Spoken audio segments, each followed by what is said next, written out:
shamayim ba'aretz ezri me'im Adonai ose shamayim ba'aretz.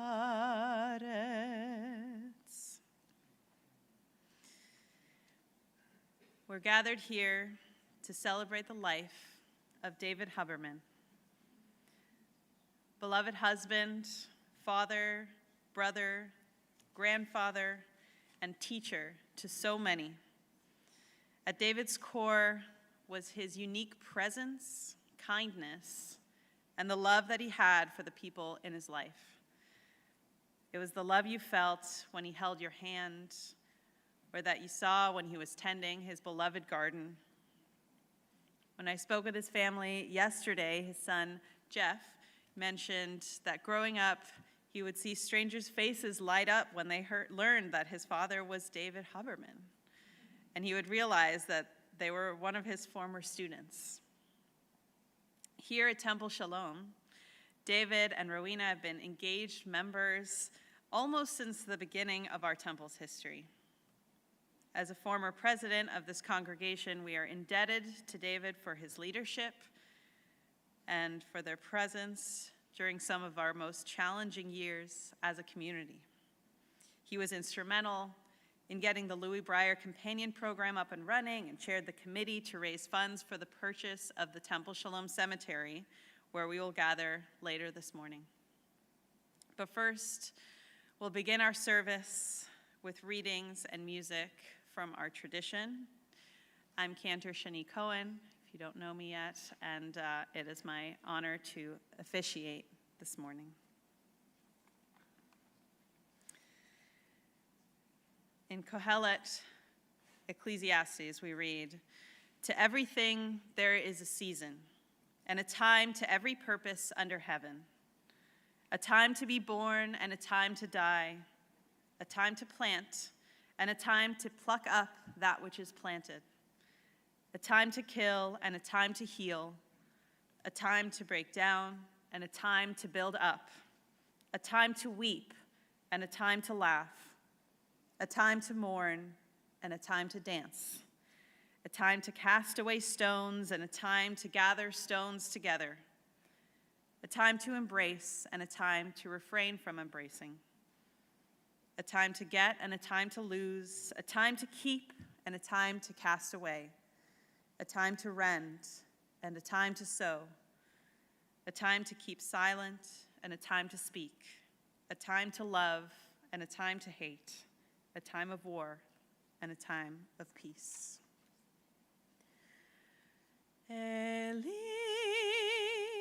Eli, shelo yigamer leolam, hachol ve'ayam, rishru shel hamayim, berak hashamayim, tfilat adam, hachol ve'ayam, rishru shel hamayim, berak hashamayim, tfilat adam. O God, my God, I pray that these things never end.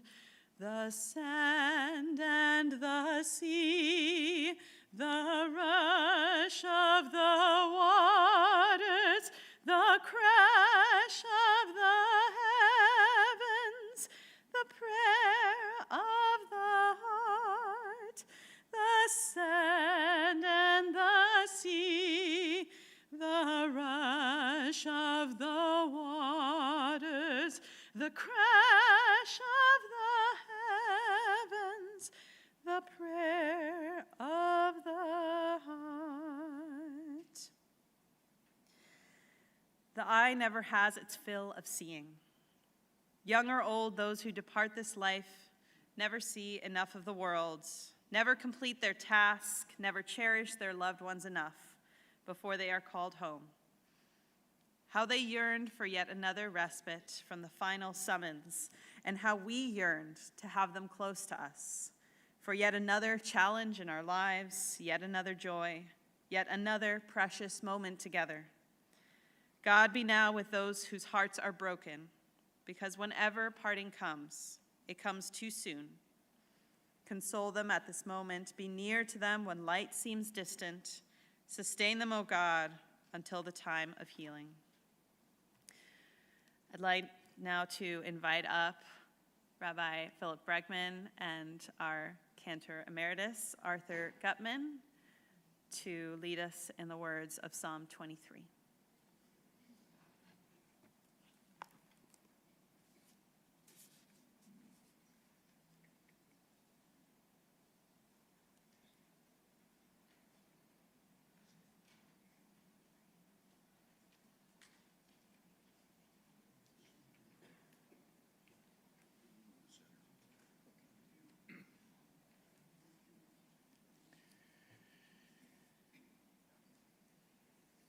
It was 44 years ago this month that I began as the rabbi of Temple Sholom, August 1st of 1980. And David was the immediate past president. And there were many instances in which I sought his counsel. And as you know, that counsel was always golden. But it wasn't just David who opened his heart and his house, it was also Rowena. I remember one time you invited us for dinner and you knew that we kept kosher and said, not a problem. You went to the kosher butcher and bought a brisket. And I believe you're still paying off the mortgage on that.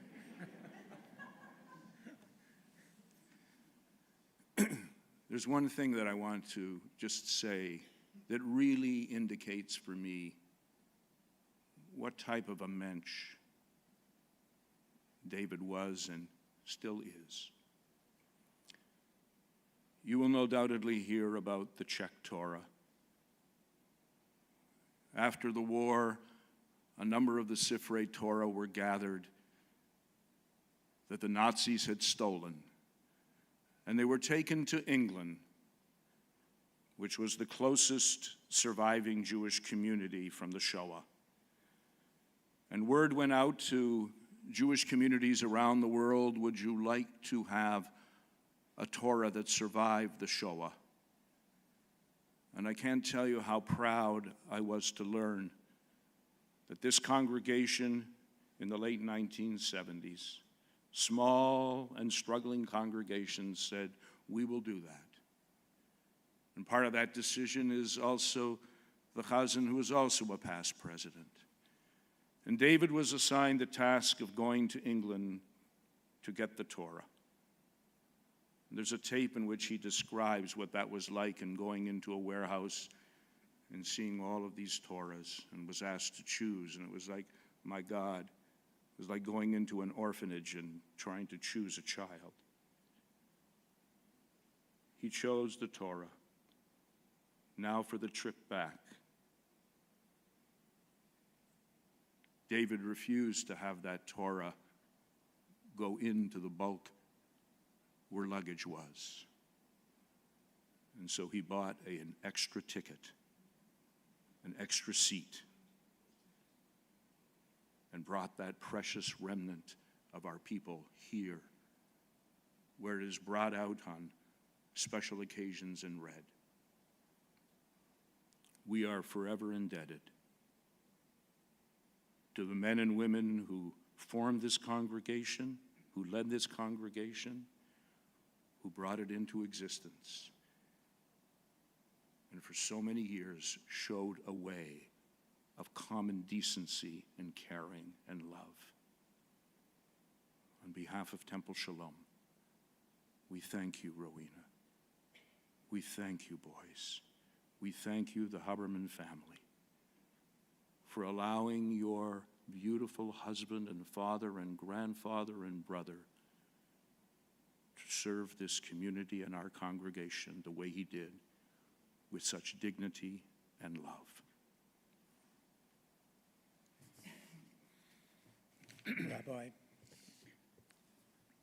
Rowena, our two children, when they had their B'nai Mitzvot, read from that Torah.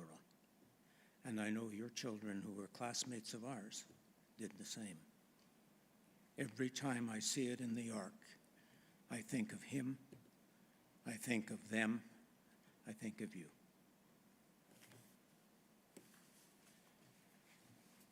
Mizmor LeDavid, This Psalm of David.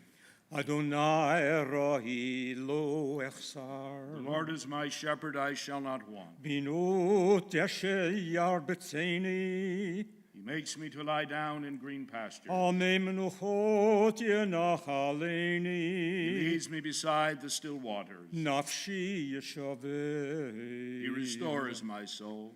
Yanacheni b'maglei tzedek l'mahan shemo. He leads me in straight paths for his name's sake. Gam ki elech begetz al movet lo yirara ki ato imadi. Though I walk through the valley of the shadow of death, I will fear no evil, for thou art with me. Shiftecha umishantecha hema yenachamuni. Your rod and your staff, they comfort me. Taruch lefonai shuchon neget zorerai. Now prepare us the table before me in the presence of mine enemies. Dishantav Hashem in roshi kosi revaya.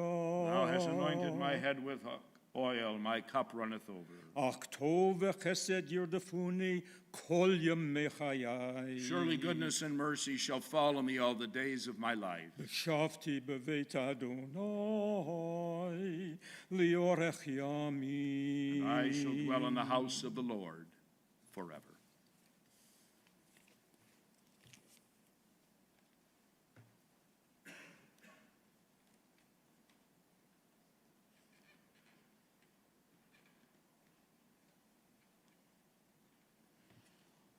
Thank you so much. I would like now to call up Jeff, David's son, to share a few words about his father.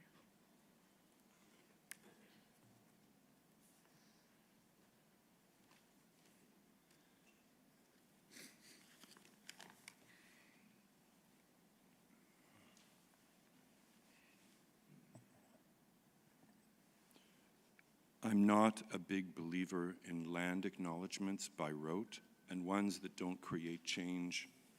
I know only to say that where I'm standing is in the lands of the Chmachweam and the Tsleil-Waututh, and that later we will gratefully lay our father to rest in the lands of Tsawasan and Semiamu. I know only to say that I walk and exist here with humility, to try to learn my place here in more ways than one, to learn more about the continuing deep relationships the peoples who have been here for thousands of years still have to their lands and waters and very, very special places in them, and who have rich and very much alive cultures, spiritual lives, and languages. And I try to make positive change here with humility.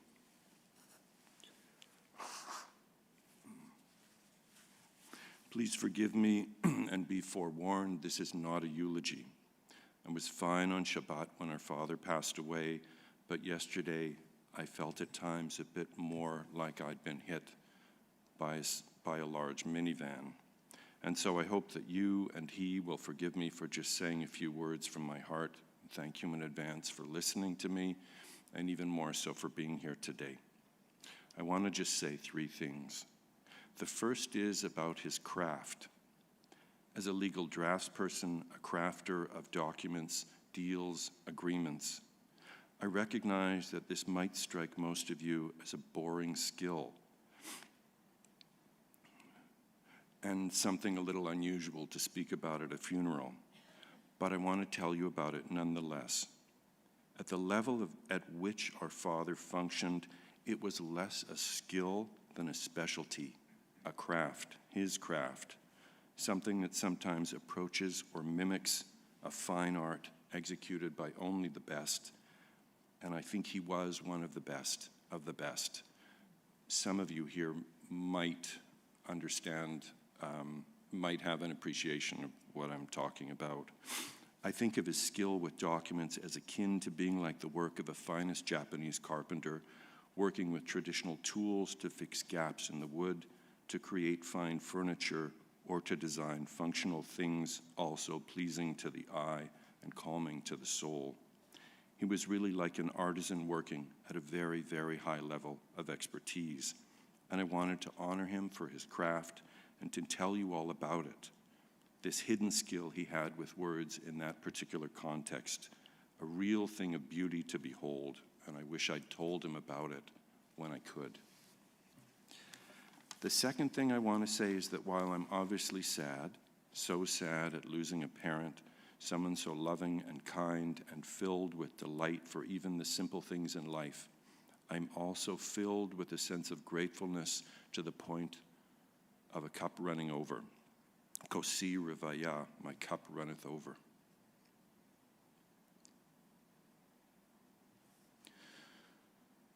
I am grateful beyond measure to God.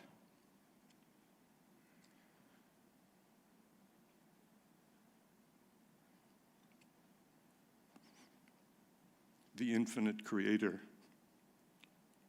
to the mystery that is, for his nearly 90 years here, for his full life well lived, for his love, for his countless kindnesses to so many of us, for all that he gave and conveyed, for the gifts he left in all of us, for his presence here.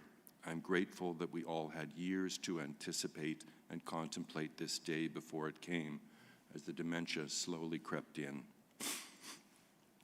I'm grateful that we all live in town, that we all live close to the Weinberg Hospital, for our mother's continuing good health, and for the excellent and loving staff, loving care he received these last 2 months.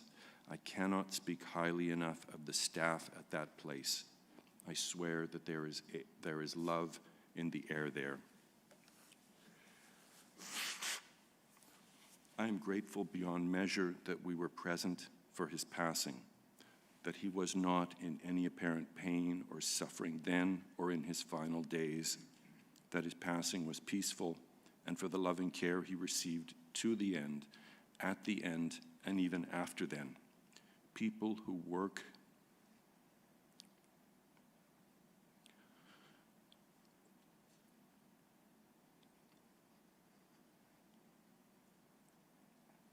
with such a sense of respect, care, and honor. I'm grateful for the guidance and strength and love of our dear mother. May she live long and strong and bright and healthy. I'm grateful beyond the telling for the love, the care, the grace, the deep respect,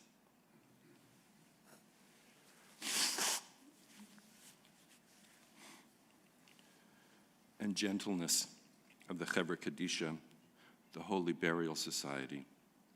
When Cantor Cohen was with us yesterday, I referred to her and then to Mr. Marciano as Clay Kodesh. It's the Hebrew term we use for clergy. But the real meaning of the words Clay Kodesh is holy vessels, people who hold us.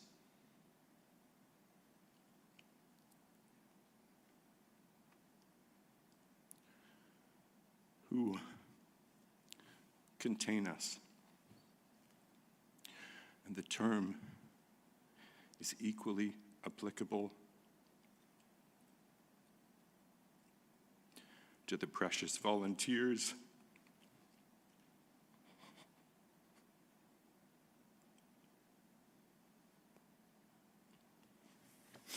at the Chevra Kadisha, those who watch and wash and dry and clean and dress and place in the casket, and then prepare. I'm grateful to all of them. I feel like I could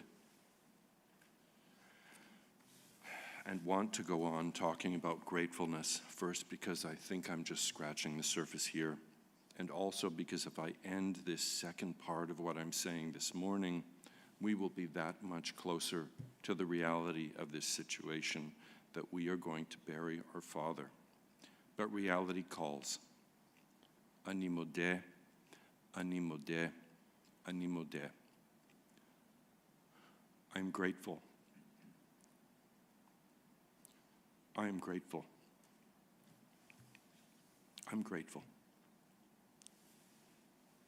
And now to speak about the third thing, losing a parent. Yesterday morning, I was talking to Mandy about something I learned years ago from my teacher in Jerusalem, Rabbi Dr. Michael Rosen, Mickey, we called him, a very blessed memory. We were studying a Hasidic 19th century text, something about the Spirit of God visiting, but also skipping over the homes of the ancient Israelites in Egypt on that first fateful night of the Exodus from slavery.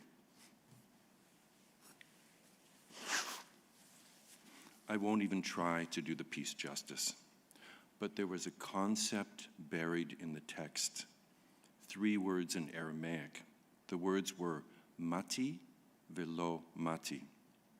As I understand it, mati velo mati is the theological idea that even though God may be present, we can't quite grasp or reach God entirely, the fullness of it in this world.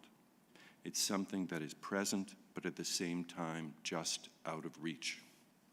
And I think it may be a bit like losing a parent. I don't mean to equate God with a parent with God, but I think there's an analogy here. We can no longer grasp or feel a parent who has died. We can't reach them anymore.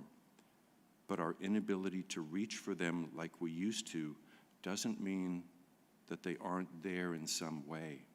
It's just that now they're in us. We've more fully internalized them maybe. Their love, their care for us, their whatever it is for us that's so subtle, it's beyond the telling of it. Even if it's not the same as before, even if I can't reach our father, David Huberman, like I used to, I think and feel like he's in me now. And that's enough. It has to be. It's his remaining gift.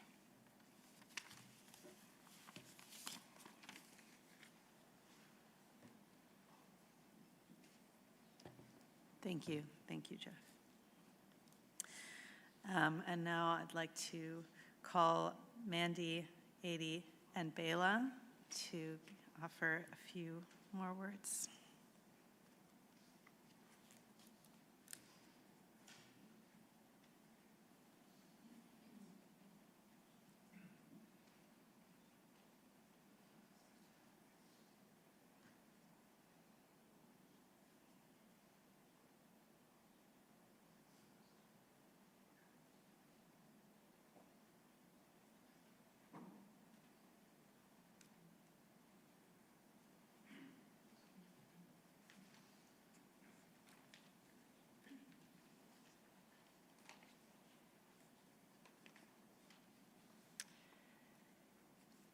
Hi everyone.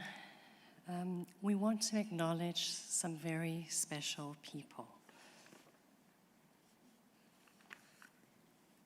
The Weinberg Hospital staff.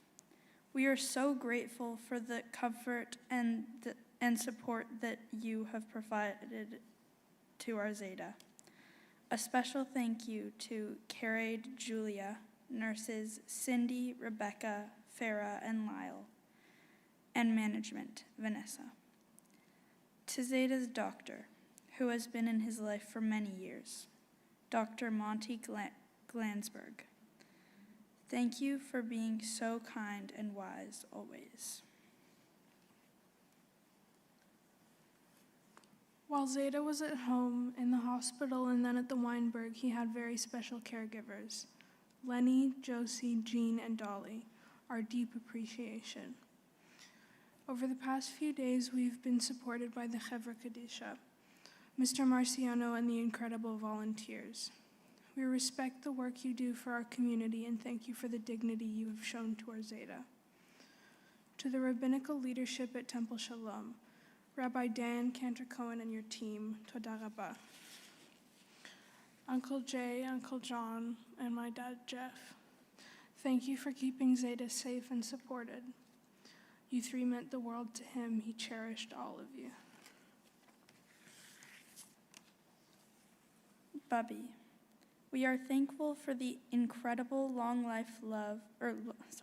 lifelong love and care you have given Zeta all these years, the last few especially. We see that you have actualized the promise, being together in the good times and the hard times. We also see the incredible love that you had and still have for Zeta and that he had for you. We, your family, would like to deeply thank you for this, and we know that he would thank you too.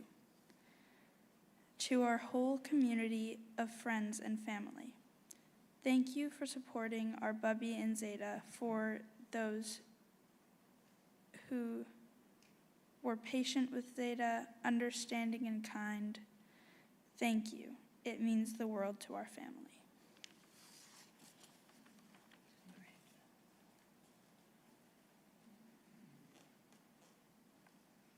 Thank you. Thank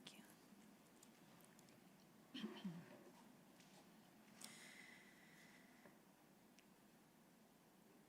David Huberman was born in Calgary. Now we have some relatives here from Calgary as well. He was the eldest son of Polish Jewish parents, and they always lived either behind or above the family store, where David helped out from a young age. He learned Yiddish at a parrot school, and he was always very musical, playing piano and singing. From a young age, David was always very bright and excelled at school. He started out at the University of Toronto studying show business, which you might not know. And it wasn't until a quick family visit to Vancouver that his life would be forever changed. David was set up on a blind date by a friend, and that's where he first met Rowena. David loved theater, so their first date was an outing to the Theater Under the Stars production of Brigadoon. They would go on one more date to see The Merry Widow, and by the end of that, David had decided he would transfer to the University of British Columbia, and a few years later, he and Rowena were married at Beth Israel. By then, David had pivoted and decided to study law at UBC, where he would eventually find his calling as a professor. He continued his academic excellence, and tell me if I got this story right, during a sabbatical, he was accepted at Harvard to get his JD. Is that right? Yes, I'm getting a nod. So the family packed up their things and moved with their young children to Massachusetts. But when they got there, it turns out that his professor, who he was going to study with, had actually gotten another job at a different school. So he went to inquire about what to do. He wasn't going to be able to study with this professor, and instead they gave him the job. And Rowena, he said, "You never forgave David for not getting his JD that year." As a father to his three sons, Jay, John, and Jeff, David was kind and supportive. Even when Jeff wanted to go to Israel for a second time to study Jewish text, which might freak out most liberal Jewish parents in Vancouver, David was supportive and was willing to help him.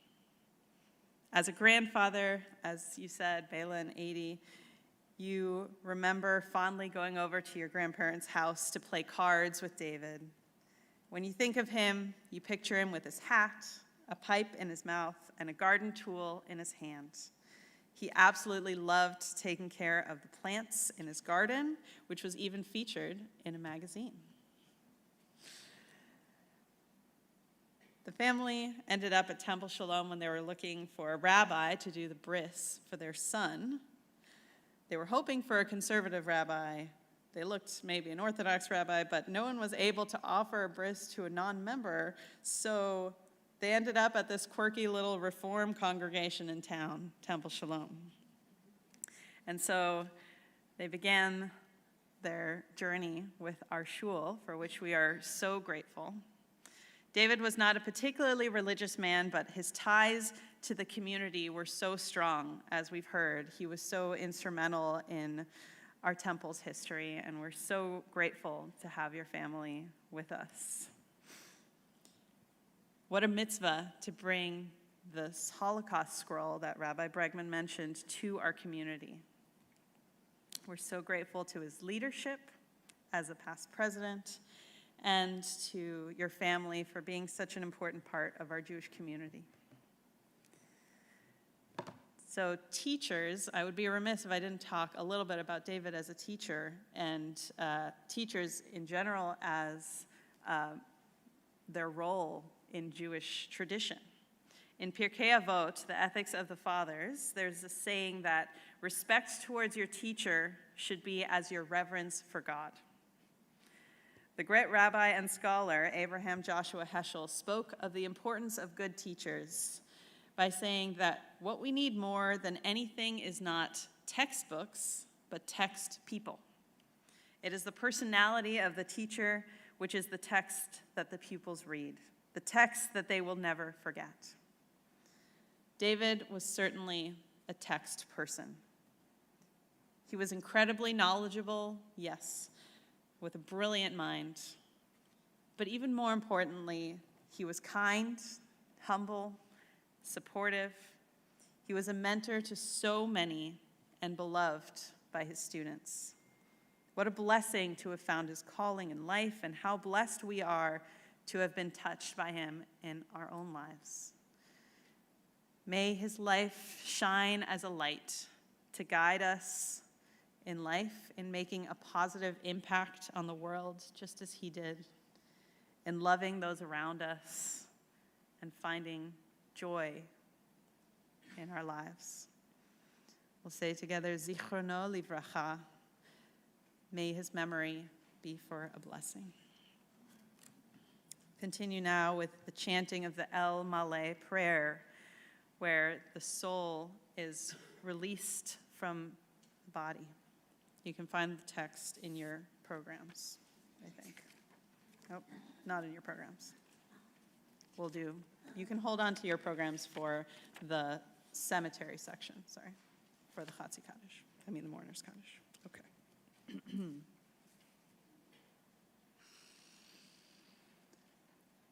El Maleh Rachamim.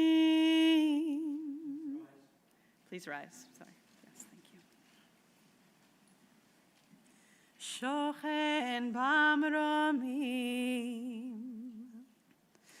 Hamtze menucha nechona tachat kanfei hashchina. Im kedoshim uteorim kezohar harakia mazhirim et nishmat Shmuel Mordechai ben Moshe v'Fega she'alach le'olamo Bal harachamim, harachamim, yastireo beseter kenafav leolamim, veitzror achayim et nishmato,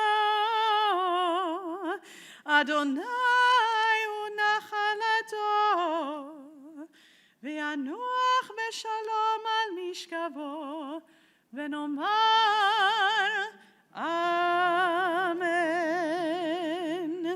May the source of life, the fountain of all being, open our hearts to compassion and our eyes to wisdom, that we might glimpse in perfect peace and sadness the way of all things. May David's memory be for us a blessing, and may we never let the light of his love grow dim in our hearts. May we remember all his worthy and righteous deeds, that his memory be forever bound up in the bond of life. God is our source and our destination, our beginning and our end. May David's death awaken us to this truth, that the bond of love we shared and share not be severed in sorrow. May he rest in peace, and we say together, Amen.